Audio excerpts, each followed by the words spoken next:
Hello dear students, how are you. मैं doctor Devendra, आपके प्यारे चैनल क्लासिक केमिस्ट्री आपसे। जैसा कि हम सेकंड चैप्टर सॉल्यूशन पढ़ रहे हैं और इसमें अभी तक हमने कॉलिगेटिव प्रॉपर्टीज़ के बारे में पढ़ा, जिसमें हमने 4 मेथड्स पढ़े जिनसे अपन क्या निकाल सकते हैं, molar mass of the solute अपन निकाल सकते हैं। फिर हमने इसमें कंडीशंस के बारे में पढ़ा कि for to determine the accurate molar mass of the solute conditions क्या होनी चाहिए। सॉल्यूट आपका नॉन वॉलेटाइल होना चाहिए, सॉल्यूशन है वो डाइल्यूट होना चाहिए, और उसमें सॉल्यूट का क्या होना चाहिए, इट नाइदर भी एसोसिएट और डिसोसिएट। मतलब वो आपके ना तो एसोसिएट होना चाहिए यानी 2 मॉलिक्यूल्स अटैच होने चाहिए, ना ही वो डिसोसिएट होने चाहिए, तभी हम एक्यूरेट मोलर मास निकाल सकते हैं। इसके साथ ही हमने ऑस्मोटिक प्रेशर के बेसिस पे हमने टाइप्स ऑफ सॉल्यूशन में पढ़े थे, आइसोटोनिक, हाइपरटोनिक, हाइपोटोनिक, ये हमने लास्ट वीडियो में पढ़ लिया था। अब अपन थोड़ा हटके एबनॉर्मल मोलर मास के बारे में बात करते हैं, क्योंकि जनरली कोई भी जब अपन सब्सटेंस, कोई भी सॉल्यूट सॉल्वेंट में डिजॉल्व करते हैं तो अकॉर्डिंग टू नेचर या तो वो क्या होता है, डिसोशिएट होता है अगर आयनिक कंपाउंड है, या अपन देखेंगे वो क्या बना लेता है, हाइड्रोजन बॉन्ड के थ्रू एसोसिएट हो जाता है। तो हमारे जो ऑब्जर्व्ड मोलर मास हैं वो नॉर्मल या कैलकुलेटेड जो मोलर मास हैं उनसे क्या आते हैं, या तो कम आते हैं या ज़्यादा आते हैं। तो ये जो आपका चेंज है, लेस और मोर देन ऑब्जर्व जो मोलर मास है वो कम है या ज़्यादा है नॉर्मल से, वही आपके क्या कहलाता है, एबनॉर्मल मोलर मास कहलाता है। तो अपन थोड़ा सा उसको समझते हैं यहाँ पर कि किस तरह से एसोसिएट और डिसोसिएट होते हैं मॉलिक्यूल्स। तो अपना आज का टॉपिक रहेगा इसमें एबनॉर्मल मोलर मास, ठीक है ना। एबनॉर्मल मोलर मास आज अपन डिस्कस करेंगे।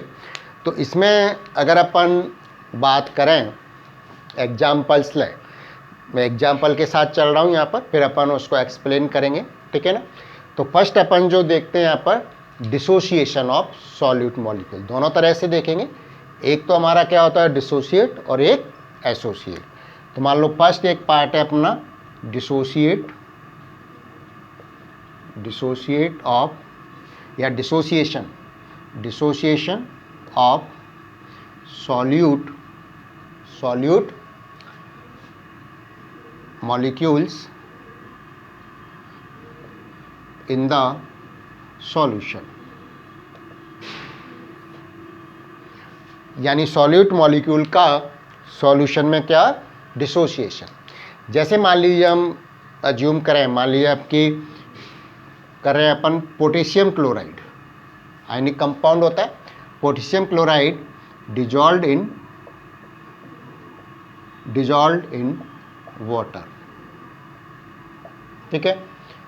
तो अगर आप जैसे पोटेशियम क्लोराइड आप 1 मोल लेते हैं, अपन किस में लेते हैं, वो मोल्स में लेते हैं कंसंट्रेशन। पार्टिकल्स जैसे हमने बताया कॉलिगेटिव प्रॉपर्टीज़ किस पर डिपेंड करती है, नंबर ऑफ मोल्स पर, ठीक है, पार्टिकल्स पर। अगर नंबर ऑफ पार्टिकल्स इंक्रीज हो रहा है तो क्या होगा, आपके अकॉर्डिंगली आपके मोलर मास भी चेंज होगा, ठीक है। तो अगर यहाँ पर अपन देखें 1 मोल है तो ये आपके डिसोसिएट होके क्या बनाएगा, पोटेशियम आयन और क्लोराइड आयन में डिसोसिएट हो जाएगा। अगर यहाँ पर हम इंटर आयोनिक अट्रैक्शन, क्योंकि ये तो पॉजिटिव है ये नेगेटिव है, तो जितना ये मोल है आपके उतने ही पोटेशियम के भी मोल बनेंगे और क्लोरीन के भी मोल बनेंगे। जैसे आप ये मान लीजिए अपना पोटेशियम क्लोराइड है 1 मोल है, तो अगर आप इसको डिसोसिएट हुआ तो ये क्या हो, ये भी 1 मोल हो गया, ये भी 1 मोल हो गया, यानी जितने पार्टिकल आपके हैं उतने ही बनेंगे। तो उसी तरह से मान लो अपन देखें तो 1 मोल ही यहाँ पे किसके बने, पोटेशियम के, और 1 मोल ही किसके बनेंगे यहाँ पर, आपके क्लोराइड के, ठीक है। अगर यहाँ पर आपका इंटर आयोनिक अट्रैक्शन अपन बात करें, इंटर आयोनिक अट्रैक्शन क्या होता है, नेग्लिजिबल है। अगर अपन इंटर आयोनिक अट्रैक्शन नहीं हो रहा, जो कि जनरली पॉसिबल नहीं, अगर अपन मान के चलते हैं तो यहाँ पर क्या हो जाएगा कि जैसे जितने पार्टिकल्स उससे डबल पार्टिकल्स हो गए, या नंबर ऑफ पार्टिकल्स क्या हो गए, बिकम्स ट्वाइस, बढ़ गए। तो जब पार्टिकल्स बढ़ रहे हैं तो आपका जो मोलर मास है इट बिकम्स हाफ।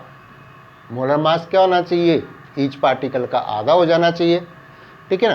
तो अपन यहाँ पर अगर देखें, अपन लिख लेते हैं, क्या लिखते हैं कि इफ इंटर आयोनिक अट्रैक्शन, या आप लिख लेंगे, नोट कर लेंगे, if inter ionic attraction considered as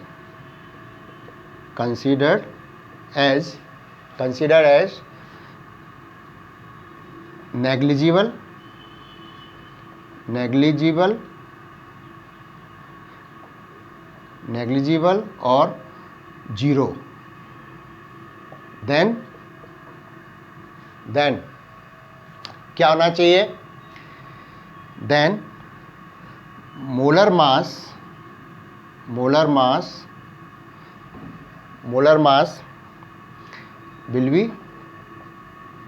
will be half, molar mass क्या होना चाहिए, आधा हो जाना चाहिए, ठीक है।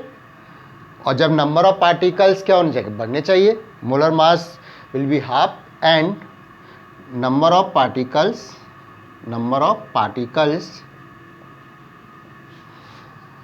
Will be doubled. अगर आप देखो यहाँ पर तो नंबर ऑफ पार्टिकल्स क्या डबल ही हो गए, जैसे यहाँ पर 1 मोल थे, ये भी 1 मोल हो गए, ये भी 1 मोल हो गए, तो 2 मोल हो गए ना। तो नंबर ऑफ पार्टिकल्स क्या हो गए, डबल हो गए। और नंबर ऑफ पार्टिकल्स बढ़ रहे हैं तो मोलर मास क्या हो जाना चाहिए, हाफ हो जाना चाहिए, ठीक है। तो इसका मतलब क्या हो गया, अगर हम इसका मोलर मास निकालें, मोलर मास अगर अपन निकालते हैं तो देखें पोटेशियम का अपना कितना होता है, अपन लगभग 39 एटॉमिक मास होता है, प्लस ये तो किसका होगा, पोटेशियम का। और क्लोरीन का आप देखेंगे तो क्या होगा, क्योंकि मोलर मास तो एटॉमिक नंबर ऑफ प्रोटॉन्स और न्यूट्रॉन्स के बराबर ही होता है, इलेक्ट्रॉन्स से तो कोई फर्क पड़ता नहीं। क्लोराइड का आप देखेंगे तो कितना होता है, 35.5। और अगर आप इनको सम करके 2 से डिवाइड कर दें तो कितना आना चाहिए, ईच पार्टिकल का वेट आना चाहिए ना, तो अपना कितना आना चाहिए, लगभग 37.25। अगर आप इसको सॉल्व करेंगे तो 37.25 आपका आना चाहिए, क्योंकि इसको आप सॉल्व करोगे तो कितना हो गया, 74.5 अपॉन 2 करोगे आप तो कितना है, 37.25। इतना आपके क्या होना चाहिए, इसका मोलर मास होना चाहिए, किसका, पोटेशियम क्लोराइड का। लेकिन जब इसको ऑब्जर्व किया गया by the freezing point depression method, अपन निकाल सकते हैं ना, कॉलिगेटिव प्रॉपर्टी फाइंड आउट किए, तो मैं लिख लेता हूँ यहाँ पर, होना तो क्या चाहिए, ये होना चाहिए 37.25, ठीक है। तो according to the calculation it's molar mass would be कितना होना चाहिए, 37.25। तो मैं यहाँ पे लिख लेता हूँ, क्योंकि मोलर मास तो हाफ हो गया ना। क्या लिख सकते हैं कि according to calculation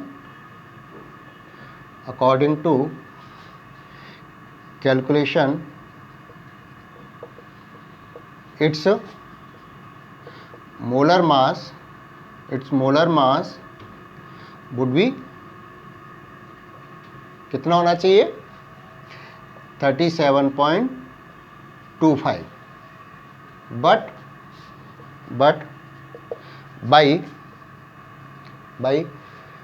freezing point depression method, freezing point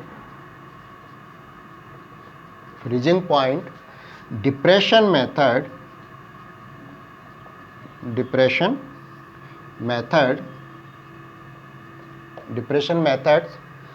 it's observed molar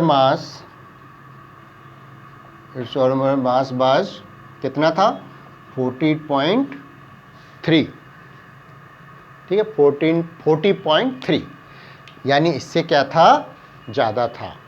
तो इससे क्या मतलब हुआ कि कंप्लीटली आयोनाइज नहीं हो रहा, यहाँ पर कुछ क्या इनमें फोर्स ऑफ अट्रैक्शन भी है, जिसकी वजह से आयंस हैं वो आपस में जुड़कर KCl में भी चेंज हो जाते हैं, या कंप्लीटली आयोनाइज नहीं हो रहा। तो यहाँ पर एक टर्म अपने यूज की, डिग्री ऑफ डिसोसिएशन, यानी number of moles of substance dissociated into the ions at the given temperature is known as the degree of dissociation. तो हम आगे निकालेंगे डिग्री ऑफ डिसोसिएशन भी अपन आगे फाइंड आउट करेंगे किस तरह से निकालते हैं, इसको अल्फा से रिप्रेजेंट करते हैं, ठीक है। तो इसका मतलब क्या हुआ, इसके बेसिस पे क्या पता लगाया कि it is not completely ionized but there is some ions combine to each other and form the molecule ionic compound, clear. तो एक टर्म और आई वो अपन लिख लेते हैं, एक बार इसको कॉपी कर लीजिए, ठीक है। तो अपन यूज यहाँ पे करते हैं, इसमें यही लिख देता हूँ मैं। इससे क्या पता लगा, इसके बाद में लिख रहे हैं अपन means KCl potassium chloride is not completely ionized, not completely ionized, completely ionized नहीं हो रहा, ठीक है। The fractions of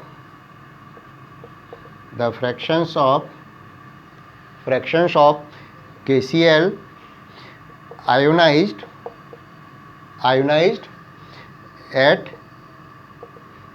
given temperature is called degree of, ये अलग है, is called degree of ionization और डिसोसिएशन, दोनों में से कुछ भी यूज कर सकते हैं अपन, डिग्री ऑफ आयोनाइजेशन, डिसोसिएशन, और इसको अपन अल्फा से डिनोट करेंगे, ठीक है।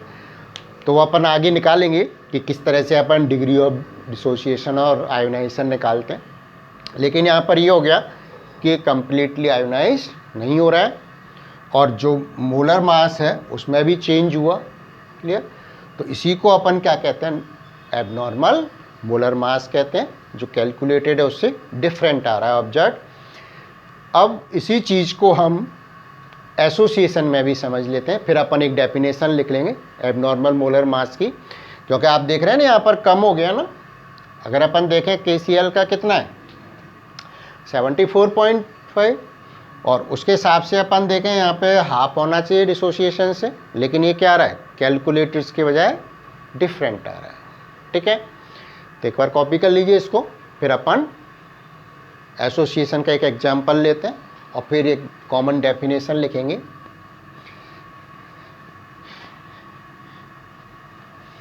अब ये डिसोसिएशन के जैसे ही अपना सेकंड इसमें अपन लेते हैं association of solute molecule in the solution. तो अपना association of solute molecule in the solution। आपके सिलेबस में इसमें एग्जाम्पल दे रखा है एथेनोइक एसिड का। अगर अपन एथेनोइक एसिड को बेंजीन सॉल्वेंट हो गया में डिजॉल्व करते हैं तो वहाँ पर क्या होता है, हाइड्रोजन बॉन्ड की वजह से एथेनोइक मॉलिक्यूल्स क्या हो जाते हैं, जुड़ जाते हैं आपस में, और उनका क्या होता है, एसोसिएशन हो जाता है, क्लियर। तो वो अपन देख सकते हैं यहाँ पर एग्जाम्पल क्या है, एसोसिएशन ऑफ, मैं लिख देता हूँ यहाँ पर, association of ethanoic acid, formula क्या होगा, CH3COH, ethanoic acid in the benzene due to hydrogen bond formation। Hydrogen bond formation की वजह से क्या हो रहा है, एसोसिएशन हो रहा है, जुड़ रहे हैं।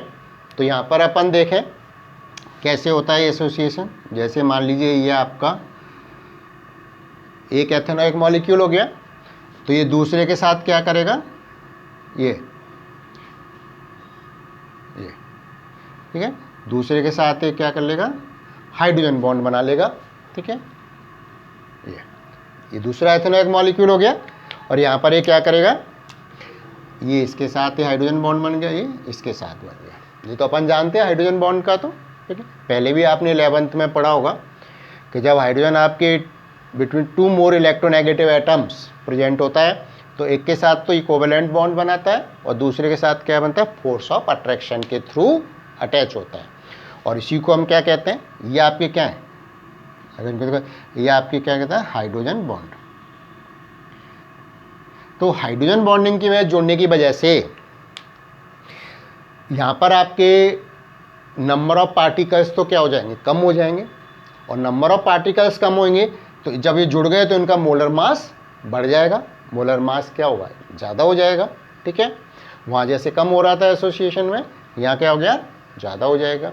लेकिन ज़्यादा वैसे अपन देखें तो क्या होना चाहिए, डबल होना चाहिए, मोलर मास क्या होना चाहिए, डबल हो जाना चाहिए, और नंबर ऑफ पार्टिकल्स आधे रह जाने चाहिए, लेकिन वो भी नहीं होता, जैसे उसमें एग्जैक्ट नहीं था। तो यहाँ पर भी क्या है, डिग्री ऑफ एसोसिएशन, यानी सारे मॉलिक्यूल्स एसोसिएट नहीं होते, कुछ फ्रैक्शंस ऑफ मॉलिक्यूल्स एसोसिएट होते हैं, तो वो भी हम यहाँ पर भी एक डिग्री ऑफ एसोसिएशन की बात करते हैं। ठीक है, तो अपन वो लिख लेते हैं, आपके यहाँ पर क्या हो गया, नंबर ऑफ पार्टिकल्स तो क्या है, डिक्रीज, कम हो जाएंगे, और मोलर मास क्या हो रहा है, इंक्रीज हो जाएगा। तो इसका मतलब क्या हुआ कि मोलर मास बढ़ रहा है, नंबर ऑफ पार्टिकल्स कम हो रहे हैं, तो ये दोनों अपोजिट आपके एक दूसरे के इन्वर्सली प्रोपोर्शनल है। और हमने देखा था जो भी कॉलिगेटिव प्रॉपर्टीज पढ़ी थी, नंबर ऑफ पार्टिकल्स पर डिपेंड करते हैं। ठीक है ना, तो अकॉर्डिंगली हम यहाँ पर इनको समझेंगे। तो यहाँ पर अपन देखें तो क्या हो रहा है कि number of particles decreases, number of particles decreases and molar mass increases। जबकि वहाँ आपने देखा था क्या था, डिसोसिएशन में नंबर ऑफ पार्टिकल्स बढ़ रहे थे और मोलर मास कम हो रहा था। तो ये जो आपका मोलर मास में चेंज है, कम होना और ज़्यादा, than the normal molar mass, यही क्या कहलाता है, अपना एम नॉर्मल मोलर मास कहलाएगा। ठीक है, तो ये आपने समझा, मोलर मास का एसोसिएशन में तो बढ़ना है, क्लियर, और डिसोसिएशन में कम होता है। तो अपन अब डेफिनेशन लिख लेते हैं इसकी, एक पॉइंट और लिख लेते हैं, वही डिग्री ऑफ एसोसिएशन कहलाएगा। तो अपन क्या लिखेंगे, fractions of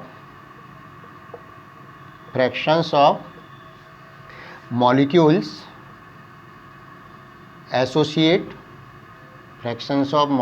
associate at the given temperature,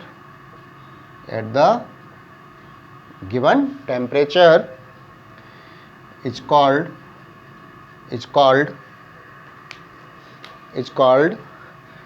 degree of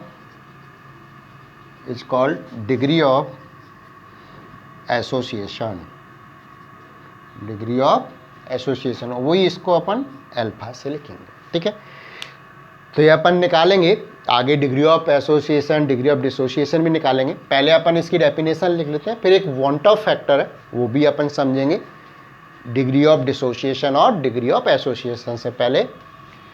तो सबसे पहले अपन अब इसकी एबनॉर्मल डेफिनेशन की, एबनॉर्मल मोलर मास की अपन डेफिनेशन लिख लेते हैं।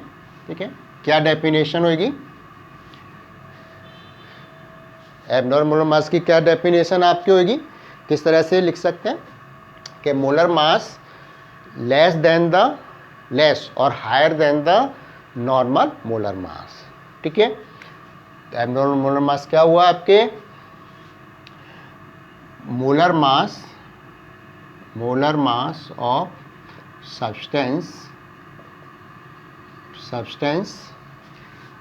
which is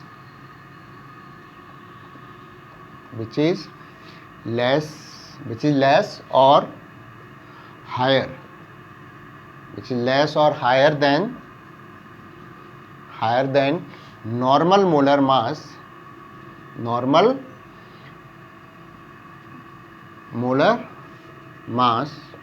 और अपन क्या लिख सकते, कैलकुलेटेड मोलर मास, और calculated molar mass is called is called abnormal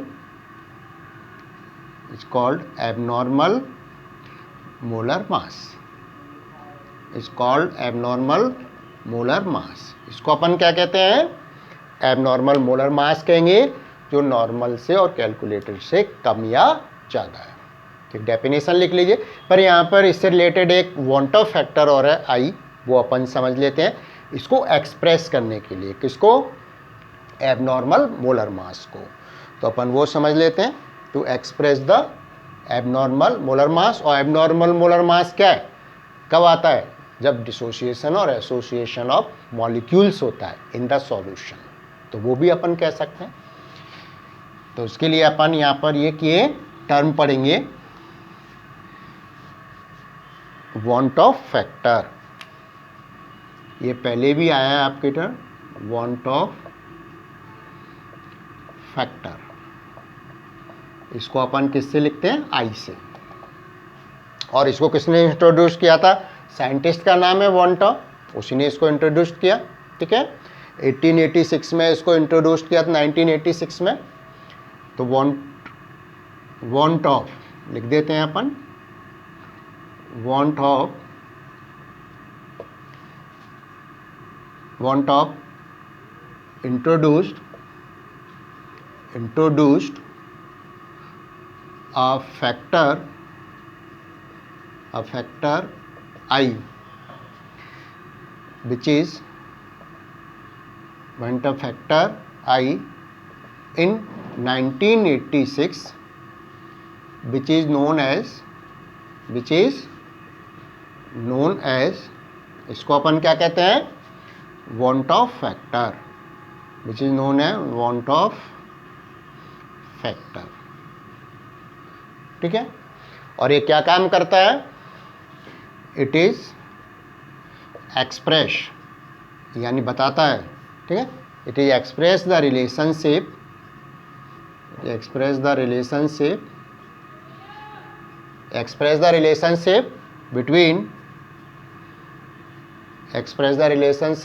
between normal and observed molar mass, normal और ऑब्जर्व्ड मोलर मास। और क्या कह सकते हैं अपन? और association and dissociation of molecules और सॉल्यूट इन द सॉल्यूशन। ये इनके बारे में बताएगा। ठीक है, association dissociation of solute in the solution. तो ये क्या रिलेशन है इसका अपन देखें। ये अपन ने वांट ऑफ फैक्टर देखा। ठीक है, तो मोलर मास और पार्टिकल्स अपन ने देखा, नंबर ऑफ पार्टिकल्स से कॉलिगेटिव प्रॉपर्टी हो गई और मोलर मास हो गया, एक दूसरे के क्या है? इन्वर्सली प्रोपोर्शनल है। अगर अपन मोलर मास देखें तो रिलेशन क्या है? Normal molar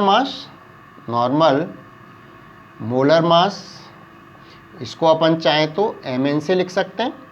normal molar mass upon observed molar mass, और ऑब्जर्व्ड मोलर मास को अपन क्या है? mo से लिख सकते हैं।